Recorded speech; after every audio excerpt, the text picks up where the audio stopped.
Hello, I'm Leigh and welcome back to Nothing to Wear. Now I've got the beautiful Tamara Holland joining me again today. We're going to talk about 4 new trends you're about to see everywhere in 2025. You have to do it. You live for fashion. So, Tam, my fashion friend, firstly, welcome back. And secondly, I could not be more excited to talk about these trends with you. You've brought 2 excellent trends to the table. Let's kick off with one of yours. What are you going to start with? Leigh, fashion is going absolutely mad, going bananas, if you will, for novelty bags and shoes. I feel like ever since that JW Anderson Pigeon bag, you know that bag shaped like a pigeon from And Just Like That, things have really spiraled. Mm-hmm. So at the Jacquemus Paris show a few weeks ago, the bags were these slouchy leather clutches that looked like lemons, and then the shoes looked like chic little bananas. I love like this. banana shoes. At the Louis Vuitton menswear show, there were lobster clutches with the LV monogram on them. Little lobsters. Moschino had a celery bag that actually went to retail recently. Oh my God. It's this real surrealism moment in accessories. And I think we're going to see this infiltrate the high street in really interesting ways. I think we'll start to see brands like Oroton perhaps or your Mimco start to have more humour and whimsy incorporated into their designs. I suppose the actionable headline for me here is to have more fun with your accessories this year, rather than thinking, well, I'm going to invest and it has to be timeless. It has to be classic and go with everything and part of my capsule wardrobe. Rather than that, you buy it because it doesn't. Does that make sense? Wear it because it's the joy. Accessory joy. makes the outfit. Exactly. And in this case, it really offsets the look. And I think we've seen this for a few seasons now with this trend for fancy flat shoes or flat shoes that have like an added interest to them, whether they have, a really cool edgy metallic or they've got some sort of interesting design feature to them. And the shoe is really making the outfit. Now it's coming through in bags and other accessories as well. And the examples you gave there were all food and fruit and vegetables. So yes, I don't think the average person's going to drop $4,000 on a bag that looks like an oyster or a banana. But do you think it'll just be more fun in general? I've been calling it bells and whistles because I feel like it's just like the little joy that we add, the icing on the outfit. Do you think that more wearable for people will be bright colours, weird shapes, or, earrings or bag charms? I mean, I can do a bag charm that's a banana, but I'm not going to get a whole banana bag. A whole ass banana on your feet or carrying a banana. Yeah, that's a really good question. I actually think some people will do the whole banana bag, and maybe not the shoe. Maybe that's a little bit too far, but the bag that has that whimsy or the lobster bag, I think that Louis Vuitton lobster bag is going to be like one of the it bags for this year. I reckon anything Pharrell touches turns to gold, turns to sold. And if he's a real thought leader in the fashion space running Louis Vuitton menswear. So I think if he and all the other designers are doing it, Schiaparelli is one of the fashion brands that's really been responsible for what I said was this surrealism moment with accessories. It was those bags that looked like faces, that had the little funny quirky faces on them, and also those shoes that looked like golden feet. And to your point, that hasn't really come through in a major way in terms of us wearing shoes that look like feet, but it has created this whole appetite for quirky accessories at large, and perhaps it is a way of channeling that in a more accessible way. Agreed. It might get the average person out of their comfort zone, but it might not be as wacky as some of those examples. I recently, because I loved this idea of sort of novelty or just kind of adding a bit of quirk, but I was going to say plain, but classic's not the right word, but I don't take a huge amount of risks in terms of colours or even shapes. But what I did, I saw this amazing trench. It was just on ASOS and it had some sort of contrast thing happening, and I was like, well, look, Leigh, you don't need another trench, and will you wear it that much? But I jumped on Amazon, and you can buy kits or, just a set of, a trench belt and cuffs. And so I've got I bought like a khaki set so I can switch out the cuffs. You know how you kind of get that fabric belt type vibe on the and so I'm going to use that on my existing trenches, thinking I'm adding a cool contrast, but I don't have to buy a whole new jacket. So it might be as simple as that, or you might go a banana. Yeah, you might go banana. Poppy Lissiman, the Australian accessories brand, she came out with a line of bag charms that are fruit. They're bananas. I think there's also broccoli. Maybe there's a prawn. But these are like $30 bag charms that you can add to your bag. And we've already seen that accessorizing trend, that personalization or customization trend be huge. So perhaps it's just going more down that road and adding a fun touch to your already established pieces. I think that's more realistic for the everyday person. But hey, if you want to whip out a lobster, I like it. My first trend is... I'm going full lobster. I hope you do. I want to borrow it. My first trend is the return of plaid. So, the US really call it plaid. It's checks or it's tartan. And this has been observed in the spring-summer trends that are launching right now in the Northern Hemisphere. So the joy of being down here in Australia is those guys up there kind of test it out. So going into spring-summer, we're seeing plaid everywhere, and we're about to go into autumn-winter. So not to say it won't be adopted by retailers in a more wintry way here, but it's kind of with a nostalgic twist. So for me, I think of tartan or plaid very much with the Scottish origin. So my surname is Campbell. My mother's surname is Bruce. So they were two very big Scottish clans back in the day. Campbell was one of the biggest, and Bruce produced two kings of Scotland. So I didn't know this. Thank you for the family history lesson. I know my tartans. And so I immediately think, the men in their kilts, but also women, I don't know why, updated. I just think sort of a flowy tartan skirt or something a bit sort of country about it. But the twist that we're seeing this season coming in, of course, is still a flashback to the grunge tartan. So think your flannel shirt. Vivienne Westwood all over, isn't it? Isn't it? And it was, it was brought back kind of in the 60s. It was kind of a surf rock vibe. And then, of course, you've got your Nirvana and your Silverchair. So think your 90s if you can remember back that far. And yes, I wore it the first time. So we're going to see it coming back in lots of different ways. And I find checks, I guess we should call it plaid because checks could be, a houndstooth or anything. So let's call it plaid or tartan. It can be quite tricky to wear. I actually prefer it for winter. I feel like summer, I don't know. I just think Scotland's cold. Also, it implies heaviness. It doesn't it? Because we associate it with things like blankets. Yes, that's right. It's traditionally been used for blanket in a blanket material for sure. Execution. You don't go light, whimsical. No. Yeah. However, I've seen it in bikinis. That brand RVCA does a plaid bikini. So it's definitely around. For me, this winter we'll see it filter through in our kind of colder weather in that sort of more nostalgic 90s grunge flannel.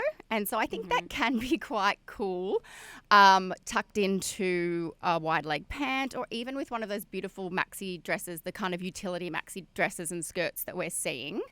But I'm probably going to do it in accessories, I think, which I'll talk a bit more about later. But yeah, checks and plaid and all of that history is back with some rock and roll thrown in there.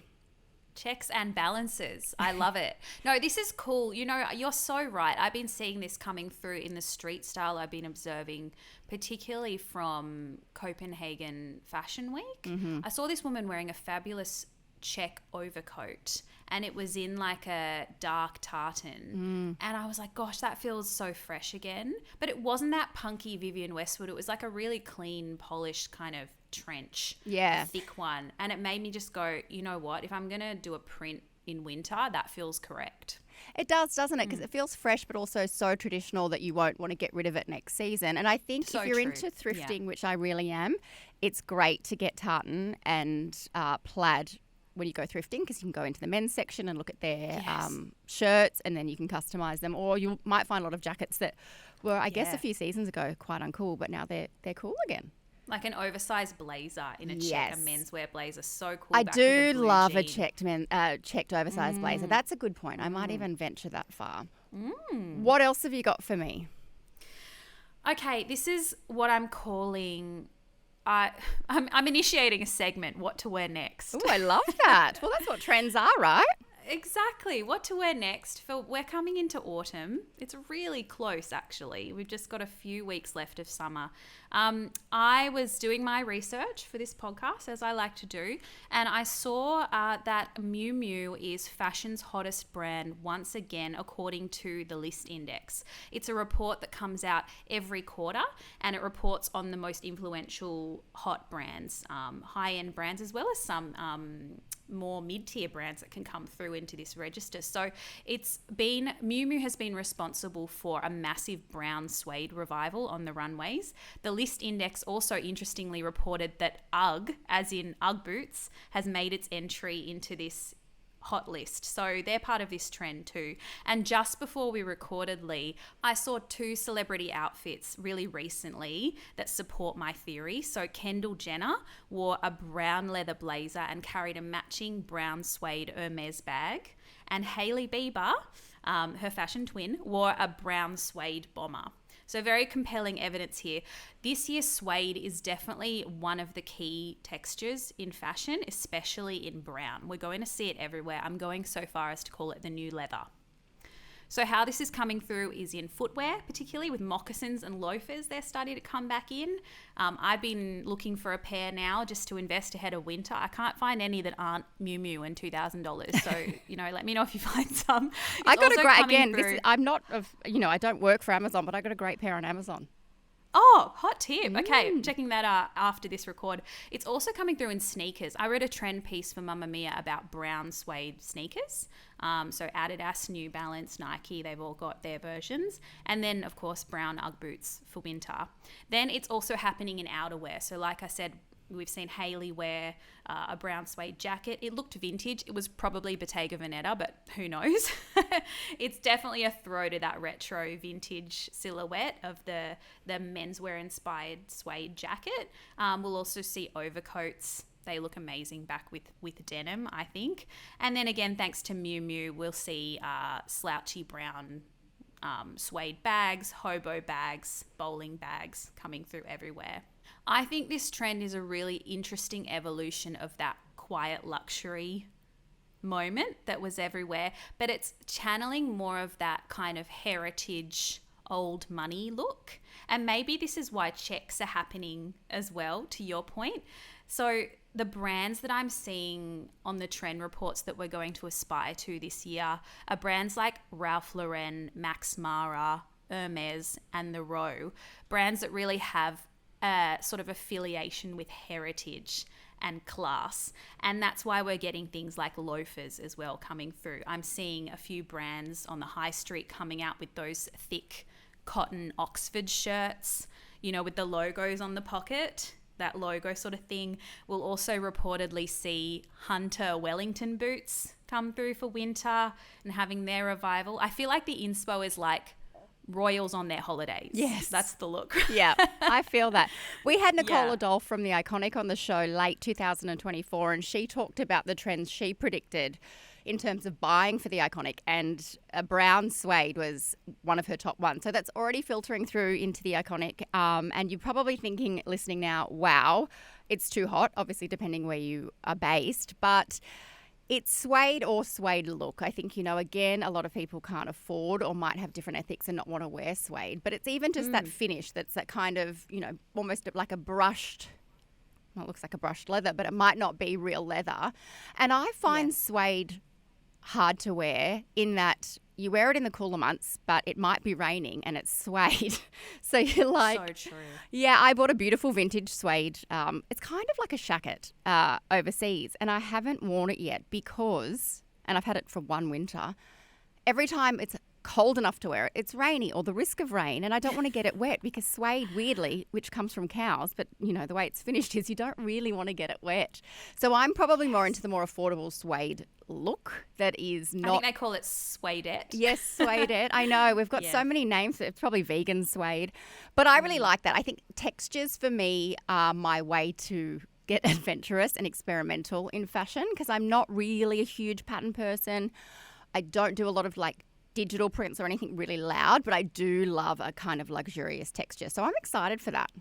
Yeah, that's it. That word you just used, luxurious, that's what it is. There's a lot of talk right now. And again, I actually wrote a piece about this recently about what signifies luxury now this year and what signifies richness, quote unquote. And the color was brown. That's why, and texture and that aesthetic of everything being brown and rich and deep, and I with the Pantone color of the year this year being that what was it, mocha mousse, rich. It's that. So it speaks to luxury for sure. So whether it's suede, textured leather, whatever you go for, that's why brands like Bottega Veneta that are so, known for having that artisanal handmade quality to their leather pieces and that handmade touch, that touchable feel, that's what we're associating with quality and luxury. Agreed. This year. And when we say rich, it doesn't have to be the price tag. It's just the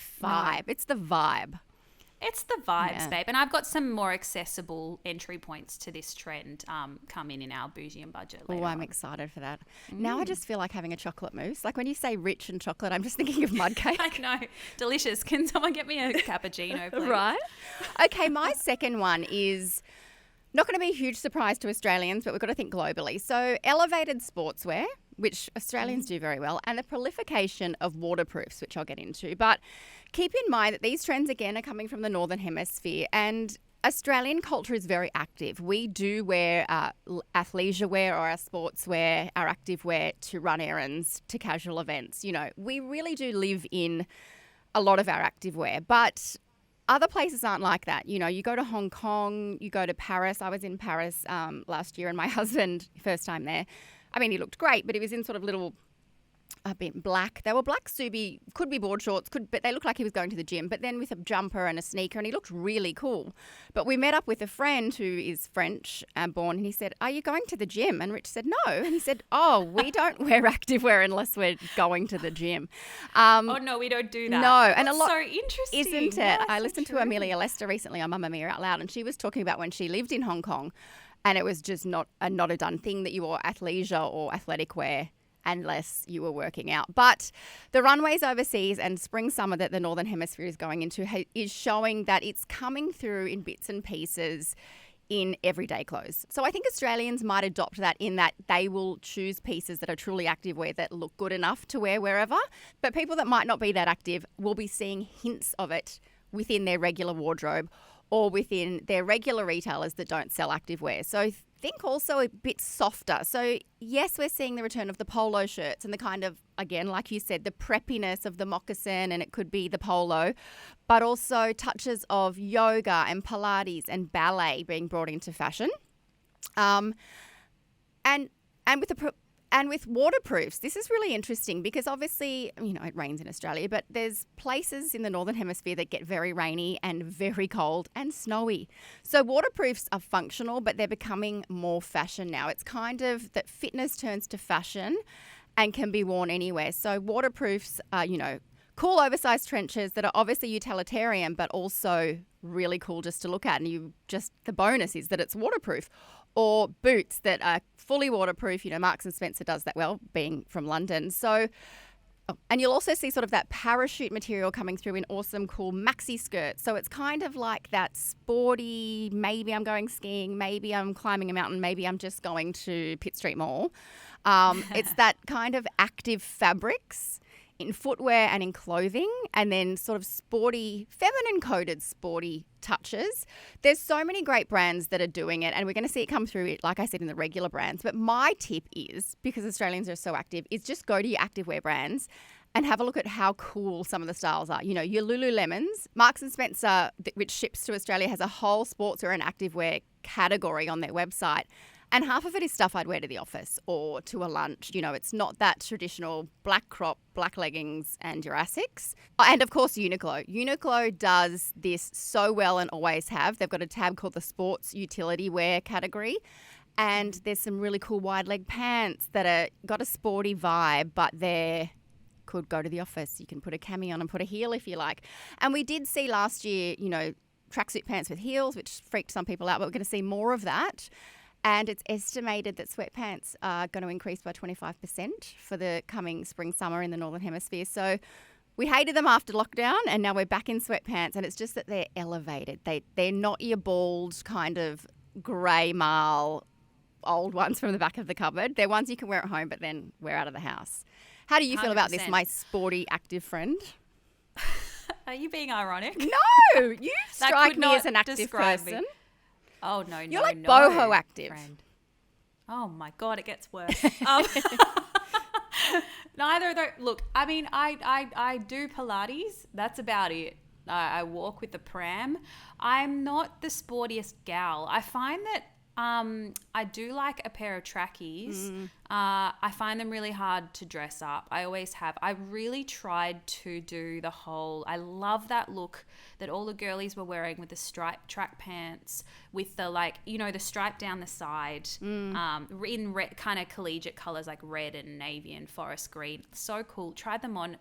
Did not work on me. And I don't know what it was. I think it's because I don't have the other pieces in my wardrobe to kind of facilitate that look, it's like a commitment. I really like the idea of tapping into it, but I feel like I have to go full pelt. Yeah. Like if I'm doing sporty, it's like I'm actually going to Pilates and this is my full look. And then, I come home and have a shower and then I put my regular clothes on. Yeah. I've never been very good at mixing it. I really admire the women and men who do. Like when I lived in Bondi, obviously it was like the uniform of that tribe, and there were some amazing executions of that look, and I'm sure that it's only ramped up since then. I was there recently just doing a little shopping expedition, as I love to do, and I was because I never go to the big city anymore, and I like to dress up when I do, so I wore like some cute fit that I was kind enough to be gifted by a brand. It was like a striped linen shirt with a striped linen maxi, a matching fit. And I was really feeling myself in this outfit with like my little Gucci slides. And I got to Bondi and every single person was wearing like cool ass activewear. Yeah. And I was such the odd one out. And I was like, oh, I immediately just wanted to rip I love this outfit I was wearing, but I wanted to rip it off my body and put some bike shorts on. So I feel like I haven't nailed it, but I'm very interested in seeing. Maybe you don't need to. I mean, I think you do have an active lifestyle with a toddler, but maybe it's just not your vibe. And there's no point buying into a trend if you buy one item and then have to buy a whole wardrobe around it. But I like this because I work here at Mamma Mia. I have a child. I run a business, and oftentimes I am in leggings. And the fact that I can find some really cool leggings that maybe are a bit, they're not that plain black, and that they make a statement. And then with the waterproofs, you chuck on this really cool trench. You feel really well put together, but you can do the school run. You're warm. If it rains, you're fine. And so it really leans into the Australian lifestyle, I think, of active. Yeah. We're an early city. The Europeans can look nice because they don't all wake up till 9 o'clock. No, they've got till 10 to get ready. Yes. But you really pull this off. Like I often see you wear it, like you've got like shiny black leggings. And, yes, and I do love a legging. The big sunnies. You do like the big sunnies with it, and like the cool. You've always got great sort of nice tight tanks with your leggings, and I feel like you're good with the extra layer on top. So I feel like you've really got this look down. So I'm not surprised that this appeals to you. This appeals to me so much, and I don't know why the waterproof does. I think it just appeals to my anxiety that if it rains, I'm not wearing my suede. I'm wearing my I'll be in my. waterproofs. I was gonna say I'll be in suede and I'll just avoid the rain, I guess. Oh, I love it. Well, no, we'll get you a good umbrella. Okay, Tam, you have got me very excited to explore more suede. So let's start with suede something, or are both your Boujie and Budget suede? They are. Oh, yay. All right. Suede. Well, let's just do all of yours. Let's stay in Suede City and do both of yours. But I'm just having a peek in the script, and you've got a couple of options. We love options. Give me all of them. Do you want all I of want them? all of them because I've also cheated. I've got 2 budgets. So if I let you cheat, then I can cheat. I've got 2 bougies. Let's do it. Allow me to persuade you with one of these. For my bougie, yes, I brought 2 slouchy suede bags. The first one is from the Bali Tailor. It's called the Clover Slouch Bag, and the shade that it's in is cocoa. It's $319. So it's, I would say that is an investment in a handbag, but it's not like blowing the budget. It doesn't have an extra zero in the end. That's what I was going to say. And it's big. Let me I'm just tell looking you. at it online. It's Oh, huge. yeah. This bag is massive. It's an really oversized hobo shape that cocoons around your shoulder. That's one of the silhouettes that we're really seeing in the street style photos I'm seeing. Again, it kind of throws to that Bottega Veneta bag, but that would actually be $3,000. Oh, this minimum. one is $300. It's one of those chuck everything in bags. It's that delicious dark cocoa shade. Love it. My second option for you, because we love options, is from Vestirsi. I can't say it right. Did either. I say it right? I say She's- Vestirsi, okay. but I'm very Australian. But it's a Melbourne-based brand heralding with I think, Italian leather, hence the name. Correct. Vestirsi. Oh, that was good. Sienna brown suede hobo it is, $299. She's heaven. Which, it's a good price point, I think, for this level of quality. And it's a again decent amount of suede. Like, you're getting a lot of, it's not a cheap fabric. Exactly. No, so true. It's still got that exaggerated hobo shape, so it's oversized. And this one has a magnetic button closure at the top, so all your stuff's not going to spill out on the floor when you put it down. So I love this option too. Great brown color. It comes in 3 color variations, so a light brown and a dark brown. I actually love the lighter brown. I love all of them. I'm not a black, but I like the light brown. Oh, I love them all. And more of a traditional tan. And you're supporting an Aussie business. Exactly. How do we do we just get that waterproofer from the shoe shop? That's what I've done. The one that I always say no to and then regret later. Yes. I'm like, no, I don't need, thank you. Don't upsell me. And then I'm like, oh, maybe that was a strategic upsell. Yeah. Yes, I think you need to waterproof it. I bought myself a Gucci bag a long time ago. A suede one? In black suede. You're so adventurous. That's wild. Such a big risk. And it's filthy. I love her, but she's filthy. Yeah. So that would have been a good decision to make. But these 2 bags you brought are that kind of boho, hobo, slouchy. Like, I think these look good worn. Like, if you would get a little spill, a little scuff, they still look, they probably look cooler. Yeah, no, so true. Lean into it, right? All right. Give me more affordable options, please. Or anything. So I had a good dig for this shoe. I really wanted to find a brown suede shoe option. And it's the one I found is from Charles and Keith. Really great, accessible leather footwear. It's not bargain bin basement prices, but this sandal that I found it's called the Kori Suede Slide, $149, which I think is quite good for suede that's going to last. Absolutely, real suede. It's a footbed sandal with 2 thick straps. What does footbed mean? Suede. Sorry to interrupt you, but I don't know what that means. Like, it looks a bit Birkenstocky to me. Does footbed mean like correct? Thick? Okay, cool. I think it means like, I always thought it meant that your foot had a little bed. Well, it does, I guess, yeah. So it's got some sort of support. It's not that really fine piece of whatever between you and the ground. That's right. It's thicker leather. So when you see a footbed, there's a few brands that do them in Australia. Alias May, Solsana come to mind. They all have their footbed style. Yes. So there you go, bed for your foot. Oh, I love it. They're a really great chunky shoe option to take you through into autumn, even though they're a slide. I feel like because they're that suede, they've got that wintry texture. You can team them with jeans and knits to add that touch of texture. Very trans-seasonal. Oh, I'm into those. Yeah, love. And is that it? If you don't have another one? No, I don't. Okay, know. good. Damn it. I obeyed the rules. I wanted you to write me a list. Okay, I'll be quick with mine. So I've brought 2 tartan or plaid options for my budget because until you reminded me that I actually do have a lovely tartan blazer, I'm thinking I'm going to do a touch, but maybe I'll go dig out my blazer. So Target have what's called the Slim Bow Clip in plaid, and it is literally a plaid little clip that you put in.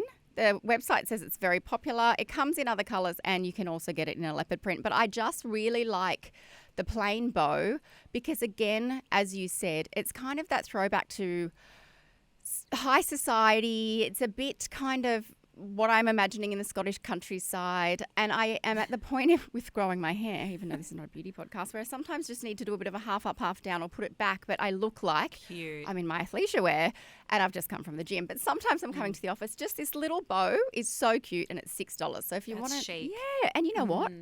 Make it into a bag charm if you don't want to wear it in your hair. Love. And the other one is from Marks & Spencer. So the joy of shopping right now online is that the Northern Hemisphere are on sale for all their autumn-winter that we're about to go into.